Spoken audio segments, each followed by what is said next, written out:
So, Miranda, where to first? Well, I think we should go to St Mary's Church by the White Hazel Pool, near the fierce whirlpool with the Church of St Tysleo by the Red Cave. You mean? Llanfair, Pwllgwyngyll, Gogeryll, Gwynrobin, Llansilio, go. Whoa, cool. Well, Anglesey might have the town with one of the longest names in the world, but on the northwest side of the island, it also has something incredibly rare. Something that's unique to Anglesey, that's found nowhere else in Wales, the UK, Europe, or indeed the world.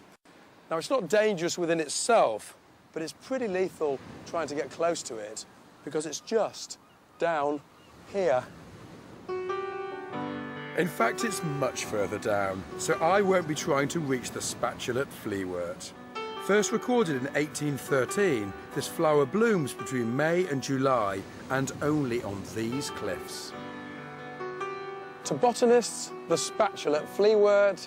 To you and me, an Anglesey gem. But for me, the jewel in Anglesey's crown is the South Stack Cliffs, and of course the 7,000 birds that come to breed on them every year. That view you've got there, Mike and Stevie, I say, has to be one of the finest bird views in Britain. It's amazing, isn't it? Brilliant. Look at that cliff face. It's like a vertical city. I noticed, Mike, that there's some birds are higher up than others, and some of the ones at the top look like they're standing proud. Is there a pecking order?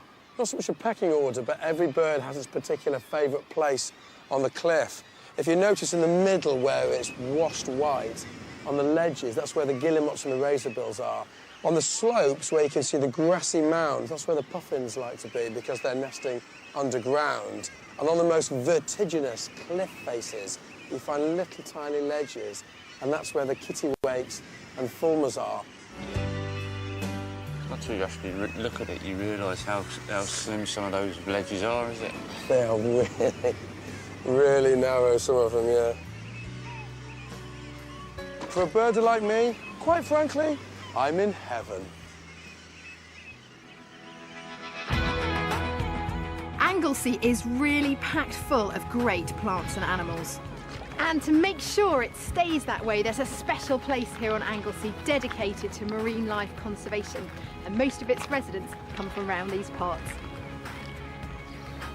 Most of the exhibits at the Sea Zoo have either been caught by local fishermen or are part of conservation work being carried out.